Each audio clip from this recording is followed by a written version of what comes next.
Yes. We've got a great topic today. Generation Z goes to college. For my friends north of the border, and that's not the Ohio River, it's the international border with Canada. That would be Generation Z goes to college. See you later today on Voice of Rio Grande.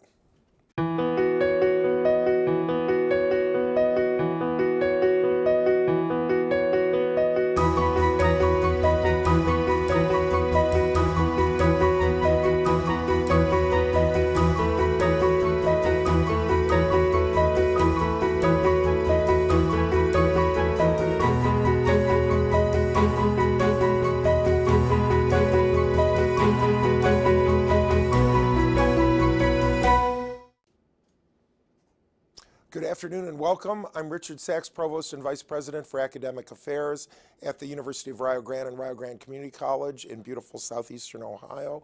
And this month's show in January of 2019 is going to focus on the work of Dr. Seemiller, who's an Associate Professor of Organizational Behavior at Wright State University in Dayton. She's written a number of books on Generation Z.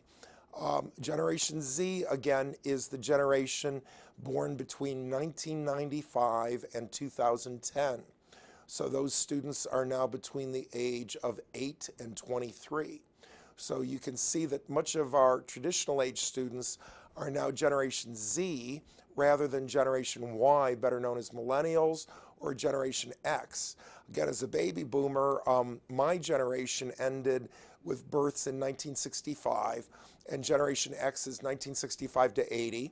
Generation Y or millennials are 80 to 95. Don't ask me why. The cultural pundits are saying there's a new generation every 15 years rather than every 20, but that's how these breakdowns are going. And if Mike would pop up the broadside we have for Dr. Seemiller, you can see Dr. Seemiller will be speaking here next week, Thursday morning, January 17th. If you're anywhere close to Rio Grande, Ohio, we'd love it for you to come for that 9 to 10:15 open lecture. And you can see two of her most recent books. The landmark book, I think most of us would call it, is Generation Z Goes to College. The upper book with the Generation Z in red. And then just below that is Generation Z Leads with Generation Z in blue. That's a shorter book focusing on leadership possibilities for Generation Z. So I found out, well, this book was covered quite a bit in Chronicle of Higher Ed. So I always try to read on the side things I love, things I might teach like literature, and anything about higher education interests me. So I ordered a copy of Generation Z Goes to College, which is about 300 pages or so, and took it to the annual CIC-CAO meeting the first week of November every year. This year it was in St. Louis. CIC-CAO stands for Council of Independent Colleges Chief Academic Officers meeting. This is like 300 chief academic officers from around the country. There's about 670 private colleges that are part of CIC, and about half the provosts make it to this annual meeting. So I'm always walking around with the book, and whether I was going to a presentation, listening to somebody else at the session that I facilitated when the book was out, even at some of the receptions when I would put the book down, I have never been interrupted so much by people who said, "Oh my gosh, you're reading that book." If we could go back to the title page so that they could see the book I'm talking about. So that top book there, Generation Z Goes to College, people would say, "Oh my gosh, you're reading that, I just ordered it." Or, "Oh my gosh, you're reading that, I need to read it." Or, "Oh my gosh, you're reading that, I just finished reading it, isn't it incredible?" So what is it about Generation Z, and what is it about specifically Dr. Seemiller, who did her doctoral work at Arizona State and connected with Megan Grace, whose specialty is student affairs, and she comes from a sorority background. In case my wife, Kappa Kappa Gamma girl, is listening, I am not trash talking her. She literally comes from a sorority background. That is, she works with sororities in terms of student life and what they should do at the sorority house and things like that. So the two of them collected information, and the book is wonderfully and widely documented. And if we could take a look at the start of the PowerPoint then. So Dr. Seemiller's public lectures is here next week. And although her speaking fee is modest compared to many, it's still something we could not have afforded were it not for the fact that Rio Grande Community College is part of what we call in Ohio SSLI, the Student Success Leadership Institute. And moving on to the next slide, you can see those are 10-person teams from all 23 of the public community colleges in Ohio. And this program has been going on, it's now in its 4th year. It's been funded by successive grant cycles by the Gates Foundation and the Great Lakes Guarantee Corporation. And these are multi-million-dollar grants. Most of it is held at OACC, but what happens, they bring in these incredible speakers, they provide materials, they do provide a few meals and things like that, but they bring in people from CCRC, which is the Community College Resource Center at Teachers College, Columbia University. In case there are not a lot of academics in the audience, you may not know that Columbia University, one of the oldest private universities in the country, one of the so-called Ivy League universities, started a teachers college over 100 years ago, specifically to prepare K through 12 teachers, which is generally not a profession for most Ivy League graduates. So Teachers College at Columbia University, many people would argue, has often been at the forefront of good educational policy, both in higher ed and at the K through 12 level. So OACC is the Ohio Association of Community Colleges.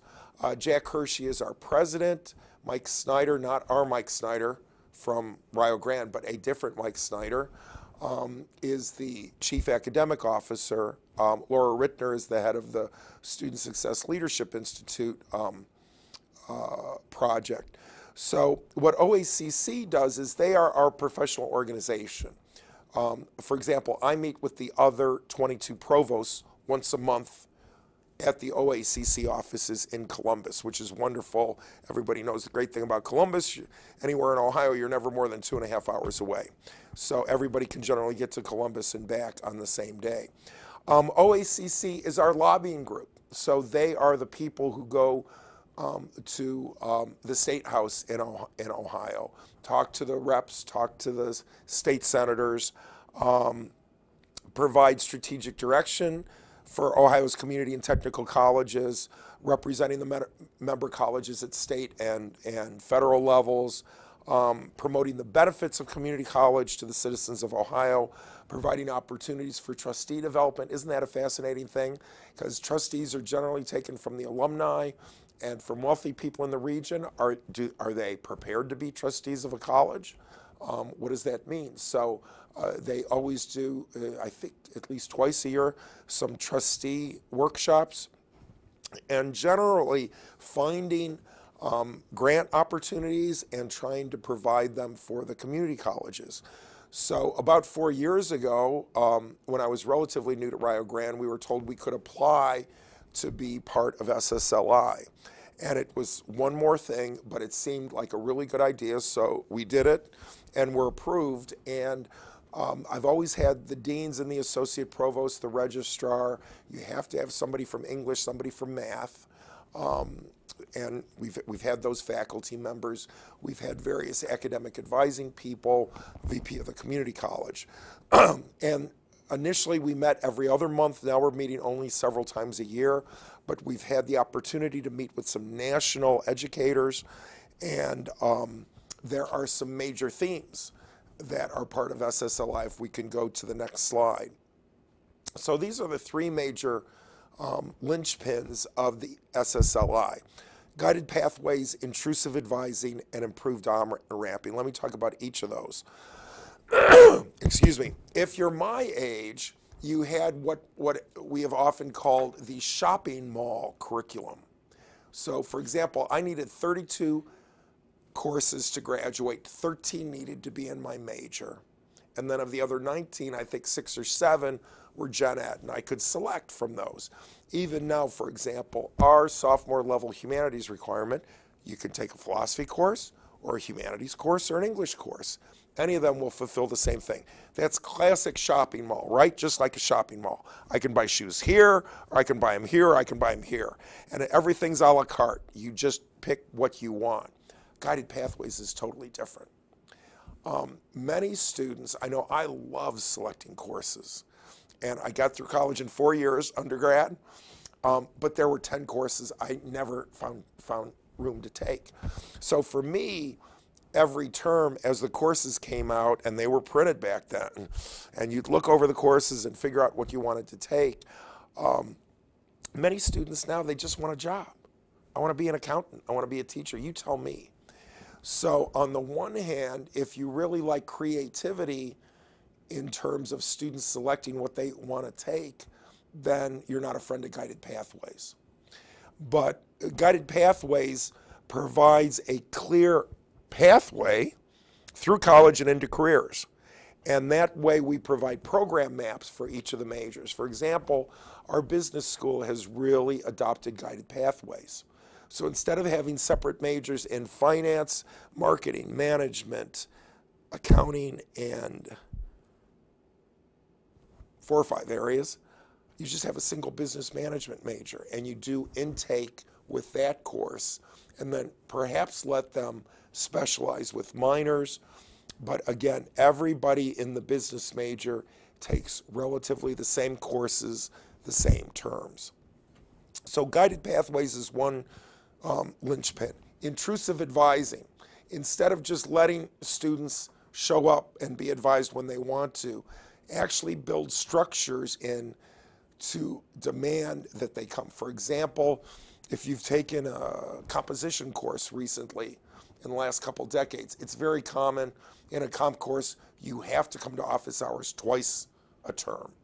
Once when you get your research paper assignment, and maybe once sometime later. That is somewhat intrusive. It's not just saying, I have office hour advising, but you're going to come at this particular time. And of course, there's many different iterations of that. The third area of SSLI is improved on-ramping. And on-ramping is intake. How do you address students once they show interest in your institution? How do you orient students? And that's something I think we could do better here at Rio Grande. I've been here 5 years. We've always just done it in one morning, and then by the afternoon, most people are gone. The way it was done with my older kids, my 3 older kids are graduates of only 2 different universities, the University of Colorado and the University of Michigan. But at both places, they had 2-day orientations. They had to stay over. And at University of Colorado, I was given the option to stay over with other parents in the dorm, and I did. And this is when I was living in Durango, Colorado. So I drove up to Boulder. Danny spent 2 days in Cheyenne Arapahoe Hall. And except for eating some meals with him, I hardly saw him. I was with the parents in what during the academic year is married housing. And I was alone. I didn't come with my wife, but many of the other parents came with their couples, and we socialized together in the evening. We knew the kids were a couple dorms over. We weren't interested in what they were doing. We hung out together, and I met other parents of new freshmen at CU Boulder. I really felt, even though I have no degrees from CU Boulder, my son went there for 4 years.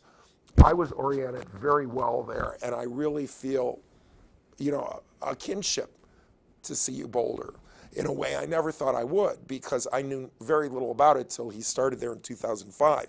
So in terms of on-ramping, we'd say, wow, they do a better job on-ramping than we do, because how many of our parents of first-year students have slept in a dorm here and hung out with other parents? I mean, that would certainly make you part of the community. If we move on, so over the 3 years, we have been given 3 speakers, and all of both of our first 2 speakers were wonderful. Rob Johnstone from the National Center for Inquiry and Improvement argues that community colleges are the bridge to economic sustainability. And what Rob is great at, and I don't know if the audience has seen him, but he's a big guy. He's about my size. Unlike me, he has no dress clothes. He always wears Hawaiian shirts. So it's a big guy with a pot belly talking like this with a wireless microphone. And when I first saw him, I thought, oh my gosh, excuse me for being prejudiced, but he didn't look like a professor. And I thought, what can I learn from this guy? I'd love to have a beer with this guy the next time I go to Florida and we're sitting at a Chicky Hut, but I'm not sure he can teach me anything. Well, the guy is brilliant in terms of community colleges. He said, what do we do with students? They worry they're not college material. Then we come in and we test them in English and math and tell them they're not college material. We put them in remedial courses. He's asked big audiences in Columbus with 200 people. He said, how many of you have a fee to graduate? Everybody raises their hand. Our fee to graduate is $95. If you have a second degree, I think it's $40 in addition, but $95. And then he says, hold on, Ohio is a 100% completion state. You get credit for students when they graduate from the state. You get more money in your state share of instruction. Why would you create an impediment to getting that and to making certain they complete? So literally a student could have enough credits to graduate, but if they don't pay the $95 fee, which at other schools is anywhere from $50 to $200, they can't graduate. And the amount of SSI would probably more than compensate for that fee. So he brings things up like that that don't seem to make sense. Why are math and English the arbiters of whether or not you need remediation? That's a nationwide rule almost. Doesn't need to be that way, right? But you have to test college ready in math, college ready in English. If you teach college ready in English, you can take philosophy and political science, all the writing intensive courses. You have to test college ready in math in order to take math and science courses. So again, there is a logic behind that, but it may be a flawed logic, and people like Rob Johnstone brought that up. The other focus that Dr. Johnstone had when he was here is he said, focus on programs, not courses. Recruit students into programs, mentor and support progress toward those program goals. Make them know exactly where they're going in terms of a job or graduate school or whatever they're going to need once they finish that program. So that was the first year. Last year, we brought in Dr. Greg Heilman, who is now at University of Kentucky. I knew him when he was at University of New Mexico and was the associate provost there. What Greg is great at doing is he will take all your programs and then plot them out and say, okay, you have a bachelor's degree, bachelor of, say, science in chemistry. So you're going to do that in 4 years. And he will plot out, and you can click on the website, both at University of New Mexico when he was there and now at University of Kentucky. You can click on the website, see exactly what you need. Then you can key in and say, needs remedial math. That's a bad thing for chemistry, right? You have to be able to do calculus level math to do chemistry. So let's say you need remedial math. Click that in, it totally recalculates. Suddenly, you're not going to graduate in 8 terms. You're going to graduate in 9 or 10 terms. And it shows what you have to take before when. So that, to me, is fascinating.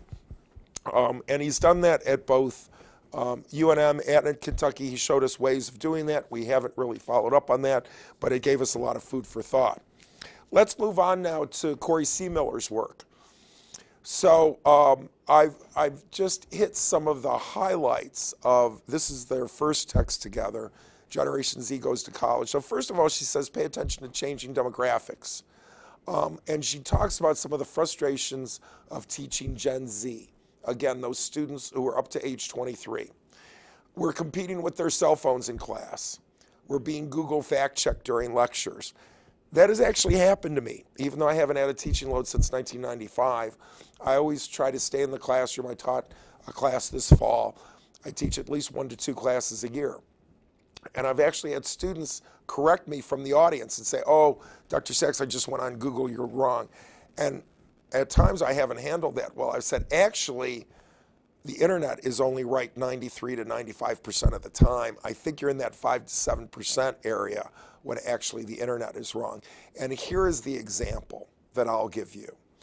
Throughout the 80s and 90s, I wrote a lot of encyclopedia articles, both because I found it fascinating and it gave me what my first wife called me beer money. So I'd spend like 40 hours, I would write, say, a 750-word article, which is like a 3-page article, and 6 months later, I'd get a check for $88 in the mail or something. It's not something you're going to live on. but I wrote a lot of encyclopedia articles, and I wrote 8 for the American Indian Encyclopedia, which was 3 volumes, 1993 or 4, Salem Press. One of my articles was on the Long Walk of the Navajo. Now, everybody knows the Long Walk of the Cherokee in the 1830s. The Long Walk of the Navajo was actually in an eastward direction. The Navajo Indians, who were in northeastern Arizona, Canyon de Chelly area, were routed by Kit Carson and U.S. Army regulars in 1863 during the Civil War and forced to march 300 miles. Keep in mind, this is the Arizona side of Four Corners. If you go 300 miles southeast, you end up in what we now call Bosque Redondo, New Mexico. So I wrote about the Long Walk of the Cherokee and how in 1868 they were allowed to go back, and then the Navajo Treaty, and the Navajo have been in that part of the country without stop ever since. Somebody at Salem Press read the 3 as an 8. So when it was published, and I was supposed to get drafts, but it was only if I think the article was above 1,000 words. And that was like 750 words. So do you see what I'm saying about the internet? An article with my name on it in a noted encyclopedia, a 3-volume encyclopedia on American Indians that I would guarantee is probably in the middle school, high school library, and public library, or all 3 of your area. It incorrectly said the Long Walk of the Navajo was 800 miles. If you walk 800 miles from northeastern Arizona, you're in the Gulf of Mexico, or you're at least in Houston. You're not in Bosque Redondo. I immediately call Harvey Markowitz at the Darcy McNichols Center for American Indian Studies at the Newberry Library in Chicago, because he was one of the editors. I said, Harvey, stop the presses. He said, Richard, we printed it once. We printed 5,000 copies. That's it. So over the last 25 years, as I've taught American Indian studies, occasionally I'll have a student talk about the Long Walk of the Navajo and how it was 800 miles. And I'll say, that's wrong. That's my article, but it's wrong. And it's on the internet, and it's wrong. So to get back to that idea, yeah, it's annoying to have students who have not gone off and gotten a master's and a PhD like their teachers have, and now they're just going to Google, and whatever idiot has updated a Wikipedia site, you know, and again, a lot of it's accurate. The IT people, both here who are wonderful and at my previous institution, when they don't know how to solve a problem, they often go to YouTube and they find a video, and it's accurate. So again, we have to look at both of that. But again, Gen Z is defined as people born between 1995 and 2010. And I think one of the most fascinating things that Dr. Seemiller says is, having witnessed high levels of unemployment during their youth, Gen Z is very career-minded. Think about that. Many of them were coming of age in 2008 during the Great Recession. They saw their parents and other adults in the community lose houses and cars and jobs. So one of her points is, Generation Z, unlike Generation X, they don't want lazy rivers. They don't want climbing walls. Not that we have either of those here, but they want direct access to the marketplace. They want to know how quickly they can get a job. And again, we have to keep in mind, information in an online search is not always accurate. One of the frustrations that I see some of my older professors have is, and Seemiller notes that many members of Gen Z have expectations of 24/7, 365 access. And that may manifest itself as a middle-of-the-night message to an instructor about an assignment due first thing in the morning. And that, of course, is very frustrating. So Gen Z is racially diverse, but it's interesting, they generally don't believe in the American dream. They're likely to be liberal to moderate on social issues, but moderate to conservative on financial issues. For example, they may not be willing to sign off for the maximum amount of a federal loan that they may qualify for. They have short attention spans. However, interesting point, they still find in-person communication to be valuable. So what she often suggests is let them watch YouTube videos or train themselves with software, but then make certain you have face-to-face connection with them, because they want authenticity. They like what some people are calling college a la carte, so you're paying only for those services that you use. And they're worried about the economy. I think it's interesting, 40% of Gen Z intend to change the world by developing an invention, 2 in 5. I think that's really high. I'm not certain that my classmates had the same kind of feeling. Other issues, 80% of employers seek graduates with leadership skills. So again, we haven't moved on yet, and we won't have time today to talk about her Gen Z Leads book, but she talks about the importance of leadership. The employers want it, and Gen Z students will take on leadership roles, but not from the old, like Nietzschean will to power. I'm a little Richard Nixon and I want to be president. No, Gen Z will lead because one of their friends is transgender, or one of their friends is homosexual, or one of their friends is morbidly obese, and people are bullying that person. And those students will stand up for social justice to say we have to treat that person equally. They're also a member of the community. So again, how should we respond in the last couple minutes that I have to Gen Z? Well, number one, we have to consider expanding the hours when student services are available. If we had Kingsley Meyer here, he would show the internet usage. And when does it spike? I think between like 10 p.m. and 3 a.m. in the morning, which is my prime sleeping time. Okay, 10 to 11 till 5, I'm not picking up. After 5 a.m., I might talk to you. But I'm asleep during that time. But apparently that's when most traditional age college students are online. So I'm not saying we have to stay open at 10 at night or 2 in the morning. But again, we have to realize that's when they're going to be accessing information. One interesting point that Seemiller makes late in the text is consider having students write destiny statements. What is their destiny? Where do they want to be 20 or 30 years from now? And I know when I asked that question as a young professor advising students, one time I had an elementary ed student who said, I want to blow glass on the beach in San Diego. And so I said, well, then you need to take some business courses. And she did. And after 6 or 8 years as an elementary school teacher, I got an email from her. She was blowing glass on the beach in San Diego. True story. So again, that's, what is your destiny going to be and how is that going to happen? So again, Corey Seemiller, University of Rio Grande campus, next Thursday morning. We've got 212 seats. I think 100 will be taken, maybe 120. So you have room for yourself and a warm winter jacket because the weather's getting colder. Okay? Hope to see you all there. Thanks to Mike and Patrick for helping me out with the data.